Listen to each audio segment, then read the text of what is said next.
In watchmaking art, we connect to eternity. We are the artisans of giving birth to a product with a soul, with a product with love. Machine cannot transfer a soul. It can transfer productivity, it can transfer profit. The soul can only be given by fingers. Don't look what time it is on your watch. Use your phone. Your watch tells you much more. If the watch tells you time, what a shame. How poor it is. So look at your watch. Don't look at what time it is. I see this new movement going on from the young people. And if I don't learn from them, if I don't listen to them, then I will not understand them. And then I will be old. And I refuse to be old. Not in my head and never in my heart. We must become conscious that we live in an ecosystem where everything is interconnected. If you don't respect flowers, if you don't respect animals, that is like if you wouldn't respect yourself. A shame if you don't respect yourself. Never forget, we are all one.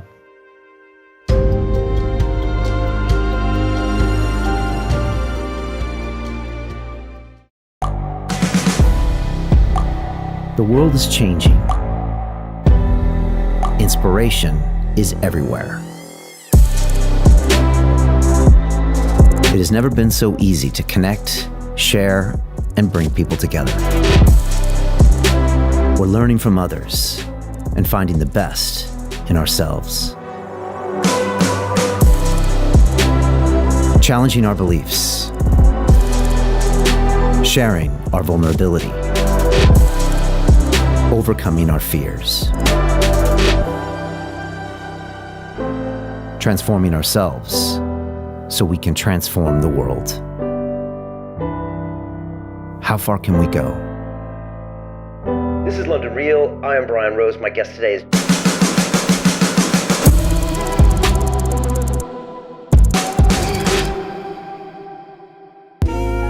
Jean-Claude Biver is the man credited with single-handedly saving the Swiss watch industry. And although he's 70 years old, he seems like a young kid talking about innovation and marketing and captures the consumer's attention. But little did I know that I actually started my relationship with Jean-Claude back in 2006 when I was a banker and bought my very first Hublot watch. And I don't know what it was, but something about this spoke to me. It had rubber mixed with rose gold, mixed with ceramic, and it just had an amazing attitude. And this was all Jean-Claude's thinking. He completely revolutionized this company, its attitude, and created a global brand.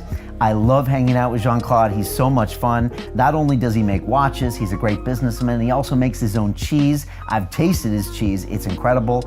And you can learn a lot from this man when it comes to life, when it comes to business, marketing, and everything. So sit back and enjoy this incredible episode. This is London Real. I am Brian Rose. My guest today is Jean-Claude Biver, the luxury watchmaker, lecturer, businessman, and cheesemaker. Across your 40-year career, you have led some of the world's leading watch brands, including Omega, Hublot, and Tag Heuer, with many describing you as the man who single-handedly saved the watch industry. You are currently serving as a non-executive chairman of the LVMH watch division, responsible for Louis Vuitton and Christian Dior, and now spend your time sharing your wisdom and experience through lectures and interviews in an attempt to inspire future generations of innovators. Jean-Claude, welcome to London Real. Thank you very much, Brian. Great having you here. What is your impression when you take that plane into London? What does London bring back for you? How does it make you feel? What are the memories you get when you visit this city? London is the queen. Because I think it's one of the best promoter of this country. I love the queen. I respect the queen. What she is doing is incredible. At her age, she's so much devoted. And I think the Queen is important for English people because it brings people together. You have one person that brings everybody together. So it means the Queen. It means also Big Ben. Big Ben is eternity. Who is eternal in Big Ben?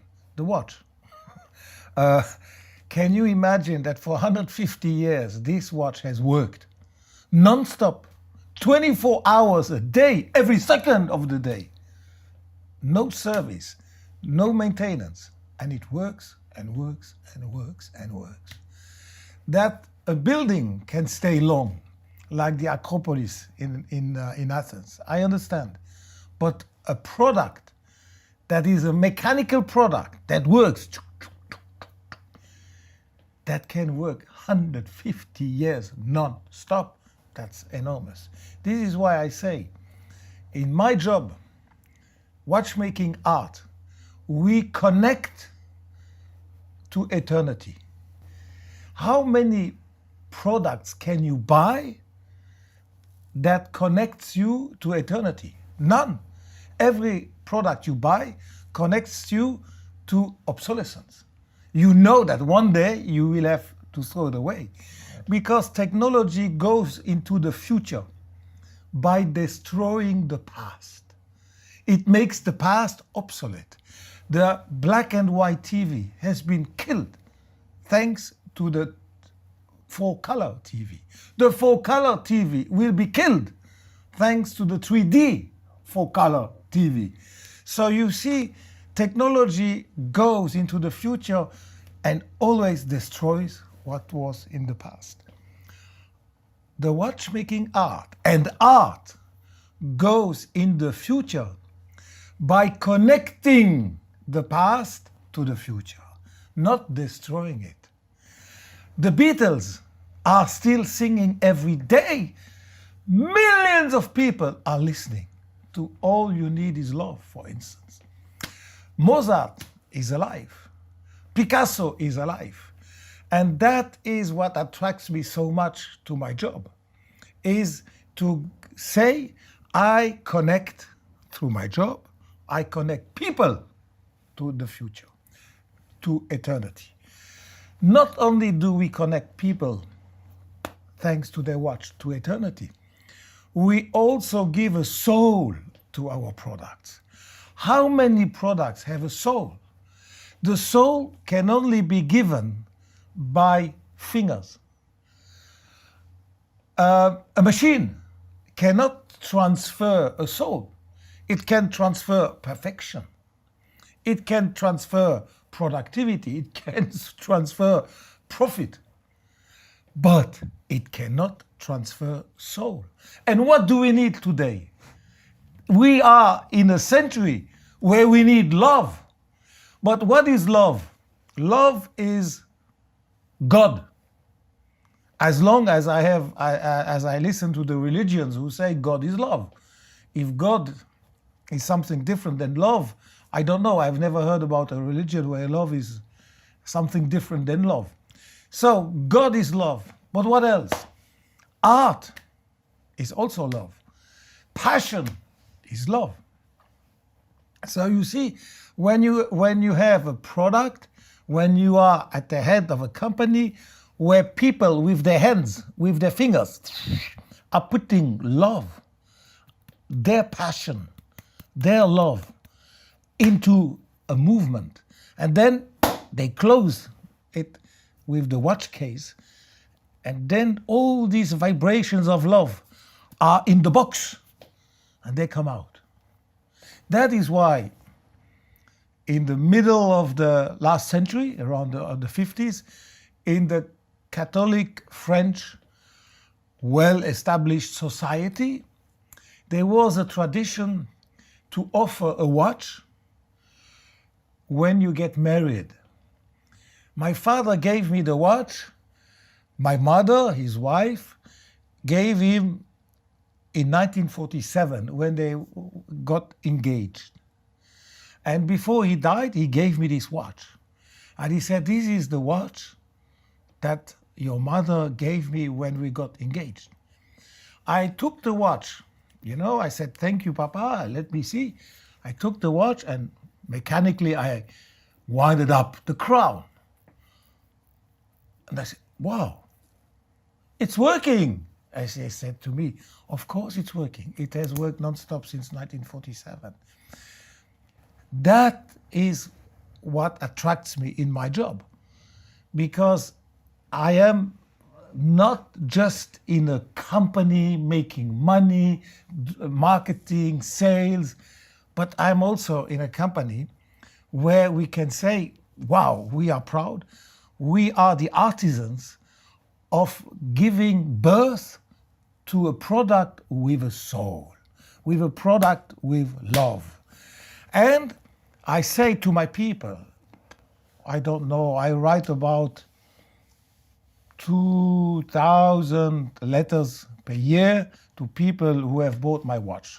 When they contact me, like today, I was in the car, and the German guy said, I just acquired your watch. And I said, listen, bravo, thank you very much. Send me the number of the watch, of the case number, and I will send you my private, personal, extended guarantee. And for the moment, I wish you a lot of success and a lot of happiness while wearing your watch. Because I believe that the watch can bring you something. Because the love that is inside cannot disappear. And the love that is inside the watch, the love, which means the people who have done it with love, with passion is love, it is there. And you must just believe it. And you must learn to believe it. And you must learn to talk to your watch. That's why I say to people, don't look what time it is on your watch. Use your phone. And then you see what time it is. But not your watch. Your watch tells you much more. If the watch tells you time, what a shame. How poor it is. It tells you much more. So look at your watch. Don't look at what time it is. And that gives me a level of satisfaction in my job that is so big that I say, and I said it this morning, God damn, I must start something again. I cannot just retire and give lessons to Harvard Business School or London Business School, or just train young people, or just give back. I want to have this feeling again that I make a product and that this product one day is worn and it brings something to the one who wears it. That is, I think, the artist. I'm not an artist, but art is the same. When I buy a picture from an artist and I put it in my home, it brings me, it talks to me. And the artist has this incredible satisfaction that he transfers his passion, other bracket, his love, to somebody else. And this somebody else will get and enrich himself by the love he gets, which is on his wall. But the watch is something very peculiar, because you're saying it's not a machine, it's not a piece of art, it's a connection to eternity. Yes, but it's also a piece of art. It's a piece of art because, and we say, watchmaking art. You have the watchmaking industry, which is a big part, all these watches that retail for $50, $100, whatever. It's not an art, it's an industry. And then you have the watchmaking art. These are the people who produce, maybe Hublot makes 60,000, 58,000 pieces. You have other brands that make 100 watches, and you have some brands that make maybe 100,000, but very small. And here you are definitely talking about art. It is an art. That's why we say watchmaker master or watchmaking art. So you have clearly both. Can I tell you about my watch? So for 40 years of my life, I'm from America, San Diego, where we don't have any timepieces that I remember. I don't remember us having any traditions or let alone any fashion or style. So for 40 years of my life, I had maybe a digital watch. But when I got to London, I was working in the banking industry. And if you're in the banking industry as a man, you can't wear jewelry, And Cannot. so the only thing you have that can really set yourself out from the other men in the room to project power is your watch. Yes, yes. And so a lot of guys get into their watches and they invest in watches. For me, I was looking at the music industry, and one of my favorite musicians was 50 Cent, a hip hop artist. And he had a big watch with diamonds on it on one of his books. And so I loved his music. And I walked down Old Bond Street and I went to all the watchmakers and said, I want this watch. Now, Jean-Claude, you gotta forgive me because it was a Jacob watch, which was an electronic watch with diamonds all over it, very bling. The American rappers liked it. And everyone said, no, you don't want a Jacob watch. Go to Harrods. We don't sell that. We only sell timepieces. Mm-hmm. And so I went to a place called Marcus on Old Bond Street, which I don't think is there anymore. But at the time, the only ones who sold Hublots were Marcus and maybe Harrods, before Hublot had a store in London, and you know, because you ran this company. And they showed me the Hublot, and I said, it's got a rubber strap, it's rose golds, only old men wear gold watches. But the more I looked at it, I started understanding it's mechanical, it's got this beautiful thing on the pass, and self-winds, and there's no batteries. And I bought my very first watch ever. And this is in 2006 or 2007, probably right when you were taking over, before Hublot became everywhere. Yeah. Before they were sponsoring Formula One. Yes. And this was, I think, one of the first ones that maybe you were responsible for. Is this the Big Bang? Yeah, of course. That's the Big Bang. That's my first innovation. That's how we brought Hublot back to the front of the scene of the Swiss watchmaking art. The Big Bang is that's what we did. That's how we started, with the Big Bang. And I called it Big Bang. Why did you call it Big Bang? And what was the innovation that goes behind a timepiece that's also based on hundreds of years of tradition? I mean, people think of Switzerland and timepieces and they don't think of innovation. And yet this was massively innovative. Extremely innovative. And must have been difficult to do. Yes, and not easy. And you see how the life is strange. San Diego reminds me of Dennis Conner. Dennis Conner, he won the America's Cup. Yes. Very famous salesman, sailor. Sailor, yeah. He won several times. I went to San Diego because I know him well. I slept in his home, and I met him several times. And you know what? He doesn't wear a watch. As a sailor, the start is very important. You must start at the right. You cannot start 1 minute after the other boat. And I said to him, Dennis, you don't wear a watch? He said, no. I have my people who tell me 30 seconds, 20 seconds, but I don't have a watch. I am concentrated on sailing and I don't wear a watch. He's probably the only sailor that has no watch. Then you talk about Marcus. Marcus is my friend. Okay. I've known Marcus not recently, but not so long a time ago. But I met Marcus for the first time in 1981. And since 1981, we are friends. We go together for holidays. We are friends. We are friends. And of course, he was the first one to introduce my Big Bang in London. Wow. He was also one of the first one to introduce my brand anyhow in the world, because in the beginning we didn't have many customers. Now, why do we name it Big Bang?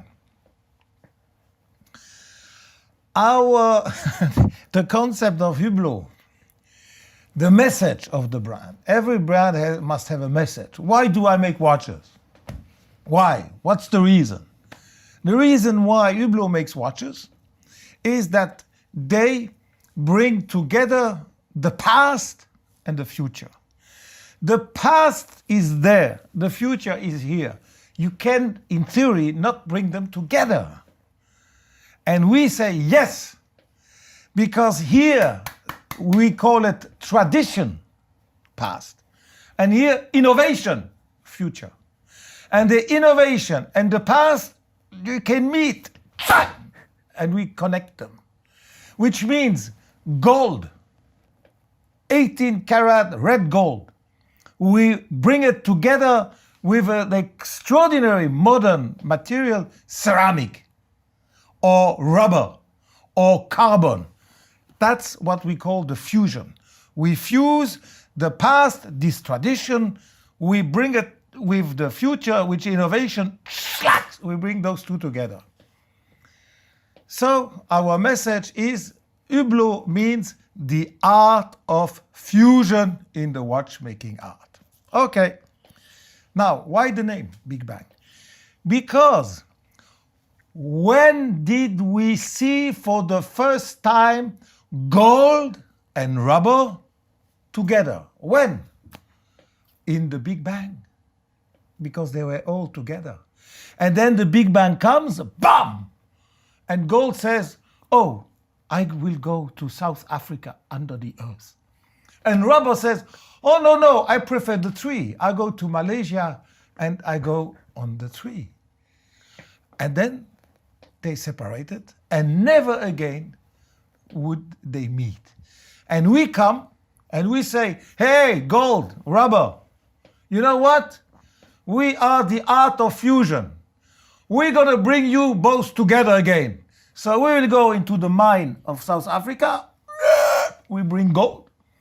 We go to the tree and we bring rubber. And he said, okay, you rubber and you gold. Come on, now we're going to fuse you together. And therefore I said, we have only one name for the watch. It's Big Bang. Because it explains who we are, what we are. And everybody, we had a list of 100 names or 85 names, blah, blah, blah, blah. I said, no, come on, guys. I call it Big Bang. Yeah, but that doesn't mean anything. Yeah, I said, of course it means. It means what we are doing. So that's why the name. Did everyone think you were crazy? Yes, as long as people think you are crazy, as long as they are jealous, as long as they envy you, you are right. You are doing the right thing. How can you measure? You can only measure through people who say you are crazy, people who say you are stupid, people who are jealous, that shows you are right. So when people criticize us, I say to my people, come on, guys, this is a compliment. That's how you read how good you are. But you're going to compete in a watch industry where everything is so traditional. Yes. And you're now saying, I'm going to stick rose gold with a rubber strap. You're asking people to pay 15,000, 20,000 pounds, and you're giving me a rubber strap. Yes. They must look at you like you're crazy. The competition must say, this is a joke. We'll never have to worry about Hublot. I hope, as long as they say that, you are successful. If they say you are great, your success is gone. They will never make, competition normally doesn't make compliments on others. They say, blah, blah. They always find something bad to say. Now, rubber, just between you and me. What is better, crocodile that you have killed, or calf that you have killed, or pork skin that you have killed? Or is it better rubber that you have taken from the Evea, from the tree? I think rubber is better. Number two, rubber is anti-allergic because that's natural rubber. The natural rubber is anti-allergic. Some people are allergic against leather. So it's anti-allergic. Number three, can you go into water with a crocodile bracelet? No, the crocodile is in the water, but not the bracelet, not the skin. So it's not waterproof. We are waterproof. Number four, what is the resistance of a leather? Look at your leather shoes. If you go with dancing leather shoes in the mountains, you will see how bad the shoe will look after you have walked 15 miles in the mountains. So rubber is more resistant, more solid. It lasts for years and years. It is water resistant. It has no allergy, and it is, from a biological point of view, much more natural than killing a bird, killing a calf just to have your bracelet. So rubber is the perfect solution. But was never used before. It was never used in luxury watches. Because luxury tend, the people who are managing luxury tend to believe that luxury belongs to the past. No, luxury has some rules from the past, from which we call tradition. But if you repeat tradition, where is your creativity? You are a repeater. And okay, I'm not against museum. The museum tells us how the past was. But it's not because I understand how the past was in the past that I should do today the same. Because everything has an evolution, even luxury. And if you look at certain luxury hotels, they all look finally boring because they look the same. So luxury has to change. I was in an hotel in Berlin where in the restaurant, the smallest table was for 16 people. And that's just great because it brings you together with others. It's like a communion, and it brings a totally other atmosphere than if everybody is sitting on a table with two and don't dare to speak too loud. So luxury is also changing. And these changes of luxury are going to accelerate in the 21st century because the 21st century has not yet started. We are in the 20th century. Then people say, we're in the 20th century, Mr. Biver. We are in 2019. This is the 21st. I said, mathematically, it is the 21st century. Yes, sir. 2019 should and belongs from the mathematic to the 21st century. But we are not in the 21st century. And I tell you now why. Why? Because on the 31st of December 1999, there was a celebration, 21st century bottles, special bottles from champagne and this and this and this. Everybody said, "Wow, welcome to the 21st century!" Rah, rah, rah, rah, rah. And then they woke up, 1st of January 2000. And what did they change in their behavior? Nothing. Same policy, same philosophy, same political problems, same imperialism, same colonialism.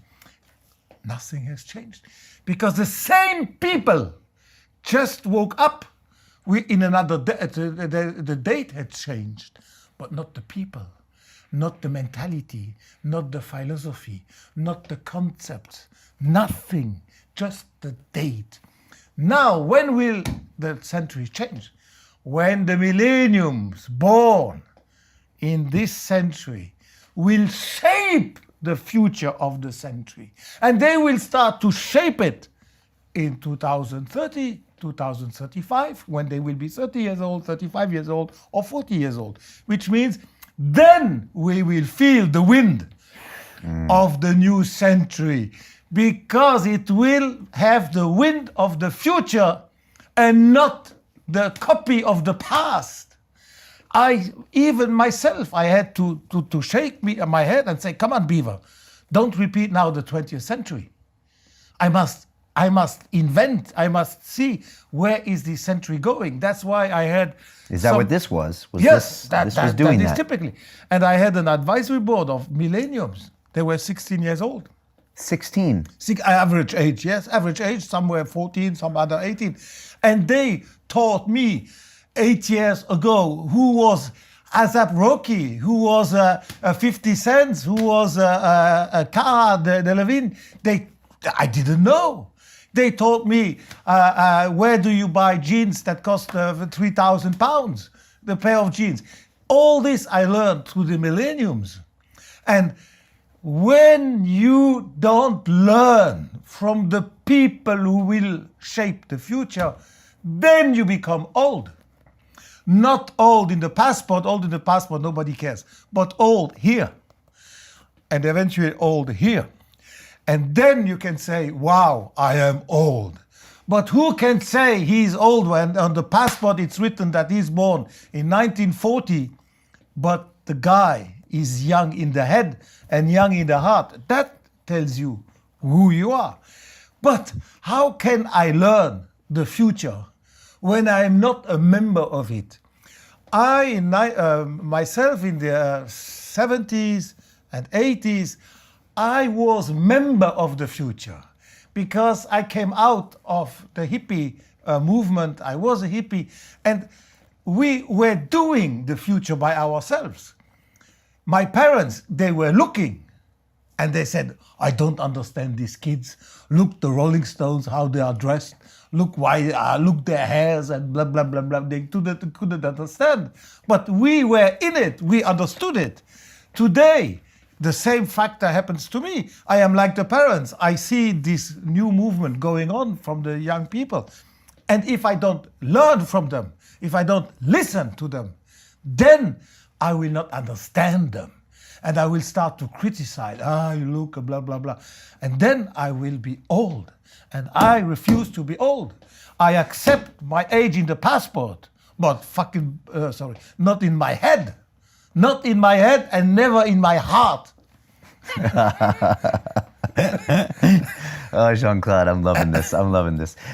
You always say you must be first, be different, and be unique. Yes. And if you can be those three things, you say you get unlimited budget because you're always going to win. Yes, you're always going to win. Because you cannot be a dead fish swimming in the river. Now you have a river here in London. You can, I don't know if you can see the fishes, if it's sufficient transparent. But No. Confucius, he had a river that was very transparent. And he said, only the dead fish swims with the current, in the speed of the current, and in the direction of the current. The fish that is alive goes left, right of the current, against the current, or with the current 3 times faster. So this is what we learned when we were hippies, because we were reading Confucius. And I said, wow, do I want to be a dead fish? No. How can I be alive? Yes, I will be alive if I am different.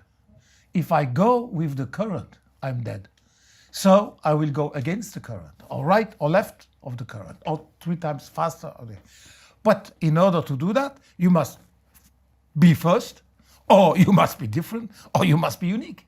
And so if you are first, different, unique, you have a winning. You are winning. You cannot lose. It's like if I play poker with 4 aces. I cannot lose. I can play everything. I can say, I can cry, my hand. But at the end, you're going to win.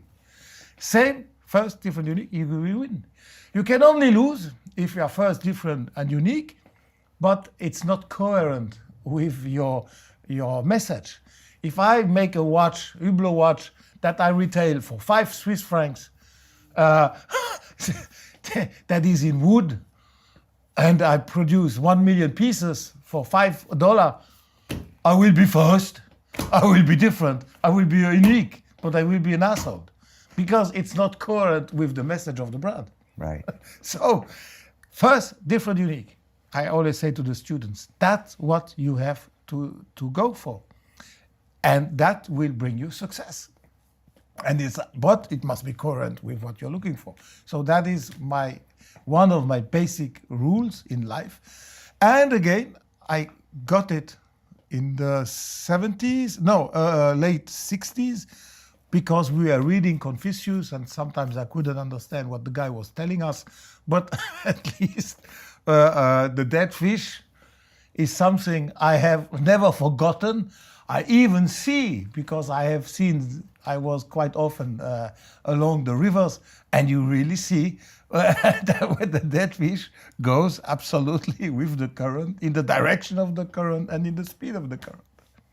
But you're in a traditional industry like Swiss watches, and you're bringing in all of these radical ideas. I mean, that must be very difficult for someone to do. I mean, besides Hublot, I don't know of any brand that made such a massive change and was such a massive success in an industry that's probably built on slow growth, Yes. being around. I mean, Swiss watch brands are around for hundreds of years, Yes. right? Yes, but you are right. But it's changing now, because the new generation, I give you a very good example. Rubber doesn't mean luxury. A sports watch doesn't mean luxury, because sport is not necessarily luxury. Rubber is not necessarily luxury. Now, when we went to China in 2012 with our Hublot watches, with all the success that Marcus had in Bond Street, with you wearing it, with, Jay-Z wearing the watch, 50 cents buying one from me in 2011 or 2010. We went to China, and in China, we sold nothing, zero, not even one watch. Why? Because for the Chinese, rubber is rubbish. Because for the Chinese, a sports watch, sport is not luxury, sport is popular. Because of those elements, we sold nothing. My son Loic, who was the boss of China, he said to me, don't worry, one day we will sell. I said, yes, one day, but hey, we are spending money like crazy. We are sponsoring different people here. We need some return. He said, the return will come. Just wait for the millenniums. I said, where? The millenniums? Which millenniums? In 2011, it was 2012. I said, the millenniums are 12 years old. Do you think I can wait 10 years? Okay, then we close the subsidiary and I come back in 10 years. He said, no. But the boys and girls that are born in 1980, one day they will buy your brand. I said, why? Because you must understand the Chinese mentality. These young people, when they are becoming millionaires or billionaires or whatever, or the day they make money, they will refuse to buy the product of their parents. And their parents are buying this traditional luxury, ultra slim, and in platinum and blah, blah, blah, very classical. They are buying this. Do you think the young generation will want the watch of Papa? No. They will come to you because you are the alternative. And you know what happened? In 2018, our biggest customer in the world was the Chinese. It's our number one market. When in 2012, they didn't buy a single watch because it was these traditional Chinese people and they couldn't understand that luxury can be red gold and rubber, can be red gold and carbon. They were on their ideas of the past. And the young generation, they are on the ideas of their own generation, of the future. And so today, our biggest market is China. Wow. That's incredible. From zero in 2012 to the biggest market in 2018. And that's psychology and marketing and understanding. Understanding. Understanding. Yeah. It's a little bit marketing, but most is understanding. Understanding the psychology. And catching the new generation, speaking to the new generation. It's not enough to understand, you must also have the response to have the product for these young people. And these young people, they just got it. Talk to me about that understanding and that branding, because with Omega, when you were with Omega, one of the big, strong moves you made was to put Omega watches in the James Bond films. This is before products were being put in films. Yes. This is way ahead of the curve. Yes. Why do that? How even think about something like that? How to execute it, and what was the response?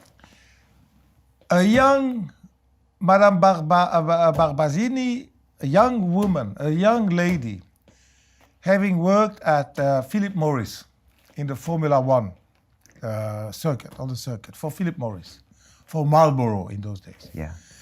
She came to me because we had employed her. She came to me and said, we should go into the new film, James Bond. I said, what do you mean? Yeah, the brother Broccoli have stopped to fight, and now Eon Production and Universal Studios are planning a new film. And we could be in this new film. I said, but James Bond, that's for old people, it's for me. It's Ursula Andress coming out of the sea with the nice white bikini and the white sand and blue sea and blue sky.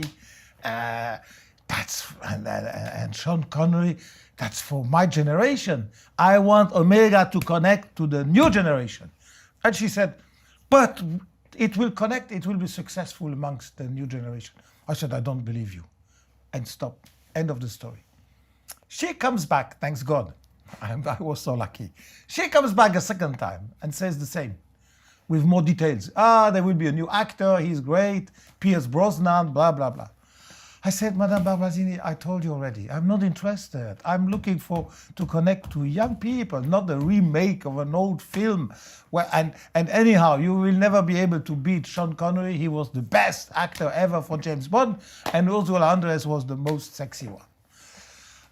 End of the story. And now she comes back a third time.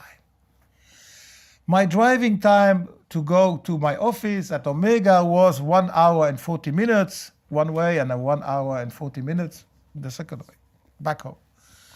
So after the third time, she came, and after the third time, I said no. I drove home, and I said to myself, listen, Biver, you are now more than 40 years old. Maybe you should listen to her, because maybe you don't understand anymore where the future is. Till today, you were part of the future, so you knew exactly where the future was going. You were sitting in the front of the future. Now, you are out of the train. You are no more sitting in the future. So maybe you have to learn. At that moment, 1993, I was 44 years old. I said, Biver son, now time has come to learn, because you don't know anymore. On a natural way, you don't know. I came back the next day, I asked her to come, and I said, listen, I want to learn from you. Why? And so much. So she explained everything, and she said, I can make an appointment with Eon Productions and Universal Studios in LA. I said, perfect. And I went to LA. I flew to LA and I met the people. And the people told me, listen, you have the possibility to put on the wrist of the 007, Mr. Pierce Brosnan, put on the wrist an Omega watch, and it will cost you so much. $50,000, $60,000, I don't remember. That's all. It was not so expensive. No, that's all in those days, 94, 95. So I said, wow, great. But you know what? I would like to pay 1 million. And they looked at me and said, what do you mean? And I told them, I have made the theory at Omega that 1 + 1 must never make 2. Except in finance. 1 and 1 must always make 3. And you ask me 60 or 50,000 or 9, I don't remember, it was a very small. You ask me, I say now something, you ask me 60,000. I want to give 1 million, and then I want not 1,060,000, I want 2 million. Then I have 1 and 1 is 3. And they said, oh, listen, such a theory we never heard. But yeah, I see what you say. Okay, you give us 1 more million. Okay, then we can give you 30-second film, no, 15-second film, 30-second film, 40-second film made of the rushes of the original picture. And we assemble this, and it will look like the real film. I said, wow, fantastic. We will give you the right to promote this film on different TV channels 6 months before the film comes out to the public. Wow, I said, fantastic. We will give you the picture of Pierce Brosnan dressed James Bond in tuxedo, being in the casino and saying, my name is Bond, James Bond, bam, with the eyes, choo, choo. You get this picture. You can use this picture 6 months before the film starts in the country, etc., etc., etc. We got so much, and we got, with all this money, all what we got, we were able to activate our involvement and to say more or less to people, listen, if you go to the next James Bond that will come out in 6 months, look at the watch. That's probably the watch you should buy for your husband. Or that's the watch, young man, you should wear. So when the film came out, everybody looked at the watch because we had prepared 6 months before. Wait till the film comes out. You will see the watch, you will see the watch. So the activation, thanks to this million that we added, gave us, I don't know, 10, 15 million at the end. It was the biggest success. We connected James Bond with an Omega Seamaster, and we were selling nicely 6, 7, 8, or 10,000 pieces per year. A $3,000 watch. 1 year after the film, we were selling 50,000. So the result was just magic. And what's the why? What lesson can I learn? Number one, you must listen to people, whoever the people are. Number two, it's not enough to listen, you must also learn. Because if you listen and you don't learn, it's like you go to school and you don't. So listening is not enough. You must also learning, taking the consequences from what you have listened.